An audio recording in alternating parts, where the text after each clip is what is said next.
क्या पितरों को श्राद्ध करने चाहिए? पितरों के श्राद्ध करने चाहिए, उनके चित्र रखने चाहिए? समथिंग आई आस्क्ड यू कि एक और है क्या इसके बारे में? इन्होंने क्वेश्चन किया है कि क्या पितरों के श्राद्ध करने चाहिए और पितरों के फोटोग्राफ्स रखने चाहिए। जब उनकी तेरही होती तब तो करना ही चाहिए श्राद्ध। और श्राद्ध भी डिस्क्रिप्शन की बात आ गई फिर से कि अगर समझ लीजिए आपके सहयोग में आपने देखा कि आपका राइट हार्ट पकड़ रहा है, यानी आपके पिता जो है जो मर गए हैं वो अभी भी संतुष्ट नहीं, तो श्राद्ध करना चाहिए, इसमें कोई नहीं, पर सहयोग स्टाइल से श्राद्ध करना चाहिए, न कि एक ब्राह्मण को बुलाओ और उसको खाने को दो। एक बार लखनऊ में हमें पता हुआ कि हमारे जो पूर्वज थे उनका श्राद्ध नहीं हो पाया, तो हमने कहा हम श्राद्ध करेंगे। तो उन्होंने कहा कि भाई तुम्हारा श्राद्ध का क्या विधि? हमने कहा हमारा तो ये कि हम खाना बना के और सबको खिलाएंगे खाना, बस ये हमारा श्राद्ध है।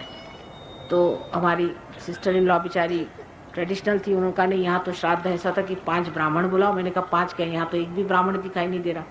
नहीं, उन्होंने कहा है अपने 5 ब्राह्मण वो आएंगे और उनका श्राद्ध करें। मैंने कहा अच्छा बुलाइए।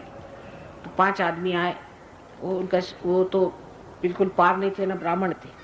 5 आदमी आके बैठे। मैंने कहा देखे तो सही क्या होता है, वह कैसे श्राद्ध करे? कुछ नहीं, कहले 5-5 किलो आप कलाकंद मंगा लीजिए। मैंने कहा अच्छा भाई ये तो बहुत आसान है। तो उस जमाने में कलाकंद आता था कोई 10 रुपए किलो या 5 रुपए किलो ऐसा था। 25-25 रुपया काफी होता था। मेरे हस्बैंड तो सरकारी नौकर थे। उनको भाई चलो श्राद्ध एक बार करना, हमारी नंदरानी है उनको भी खुश करना है। उनका चलो भाई ले आओ।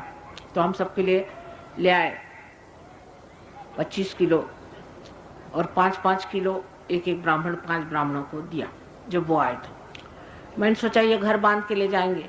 उन्होंने वही दोने खोले, ना अपने बच्चों का सोचा न किसका, सब खाना शुरू कर दिया और सब खा गए 5-5 किलो। मैं तो देखती रह गई। मैंने कहा भाई वाह। तो हमारी नंदरानी बड़ी खुश हुई, हमारे पितर जो हैं वो खुश हो जाएंगे, ब्राह्मणों को कलाकंद खिला दिया। मैंने कहा जी क्या वो कलाकंद खाते भी थे? और वो क्या 5 किलो इनमें से कोई खाने वाला नहीं होगा जो ये लोग खाते हैं? तो उन्होंने कहा आप क्या कह रहे हैं, हम तो आज यहाँ 5 किलो खाए, कल जाके और जगह खाएंगे 5 किलो। हमारे लिए 5 किलो क्या चीज़ होती है जी? मैंने कहा मान गए आपको, आप असली ब्राह्मण हैं। अच्छा मुझे माफ़ करिए, हो गया आपका हिसाब किताब? कहने हाँ ठीक हो गया, हम तो 5 किलो से कभी कम खाते ही नहीं, आप क्या बात कर रहे हैं? मैंने कहा सॉरी आप जाइए, इस तरह के श्राद्ध नहीं करने चाहिए। श्राद्ध का भी एक तरीका होता है। दूसरा एक और किस्सा है। सहयोगी एक थे, वो ब्राह्मण है, तो सहयोग में आकर के असली ब्राह्मण हो गए महाराष्ट्र में। तो उनके जो महाराष्ट्र के ब्राह्मण है वो जब हो जाते हैं पार, तो वो कहते हैं अच्छा ये ब्राह्मणों को अब ठीक करना है। जैसे अगर कोई हमारे पास ईसाई आता है तो वो जब देखता है कि सहयोगी है तो सब ईसाइयों के पीछे लग जाता है कि तुमको ठीक करना है। कोई अगर सरदार जी आता है तो वो कहता है कि माता जी, हर समय उसको लगता है कि सरदार जी को ठीक करो, मैं सरदार जी ठीक हो गया बाकी के। और सही बात है, अगर आपको वाकई उनके लिए फीलिंग है तो आप चाहेंगे कि सब सरदार जी ठीक हो जाए। तो इसी प्रकार होता है।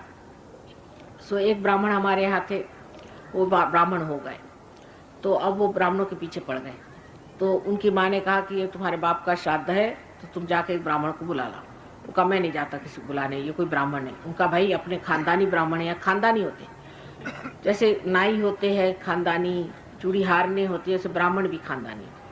तो वो खानदानी है, उसको बुला के ये गए उसके पास। उससे कहा भाई देखो हमको तो श्राद्ध कराने को माने कहा, हम तो विश्वास नहीं करते, पर हम माने कहा तो हम करा देते हैं तुम आओ श्राद्ध। उसने कहा कि अच्छा ठीक है, आप ऐसा करो कि गुरुवार को रखो तुम श्राद्ध का दिन। उसने कहा कि मंगलवार को नहीं ठीक है? कहले नहीं मंगलवार को ठीक नहीं है, और गुरुवार को बड़ा अच्छा दिन है, और पंचांग के अनुसार मैं तुमको बता रहा हूँ गुरुवार को ठीक। ये घर आए, इन्होंने पंचांग देखा, कि महाराष्ट्रियंस तो जानते हैं संस्कृत, और लोगों जैसे नहीं है, संस्कृत खूब जानते। पढ़ा उन्होंने, पंचांग में लिखा था कि निषिद्ध है, गुरुवार के दिन होना ही नहीं चाहिए श्राद्ध। तो इन्होंने मंगलवार को अपना सहयोग से श्राद्ध करा दिया। वो जनाब अपना, उनका कहीं और अपॉइंटमेंट रहा होगा, तो उन्होंने सोचा कि अपॉइंटमेंट के अनुसार चलना चाहिए। तो वो जब गुरुवार को आए तो इन्होंने कहा कि आइए। उनका क्या आप बताओ श्राद्ध का खाना वाना कुछ नहीं, आपको एक कप चाय भी नहीं मिलेगी। वो कहा क्यों? कल आज श्राद्ध निषिद्ध है, आप देखिए पंचांग में लिखा आज नहीं कर सकते श्राद्ध, और मैंने तो मंगलवार को कर ही लिया और आप जाइए। उनकी माँ कहने लगी कि 1 कप दूध तो दे दो बेटा घर में, इनको तो कुछ नहीं दूंगा मैं, और कभी अपने यहाँ श्राद्ध करने नहीं आएंगे, उनको निकलवा दी। तो इस तरह के श्राद्ध नहीं करिए, इसलिए ऐसे श्राद्ध करने में कोई अर्थ नहीं। दूसरी बात एक पूछी कि पितरों के फोटो रखने चाहिए कि नहीं रखने।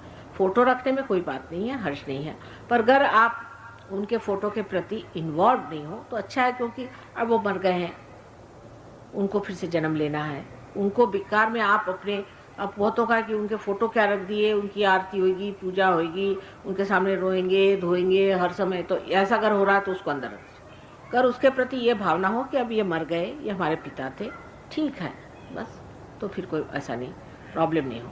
लेकिन अधिकतर लोगों का तो मैंने देखा यही होता कि जब भी देखा फोटो किसी का तो लग गए उसी बात करना।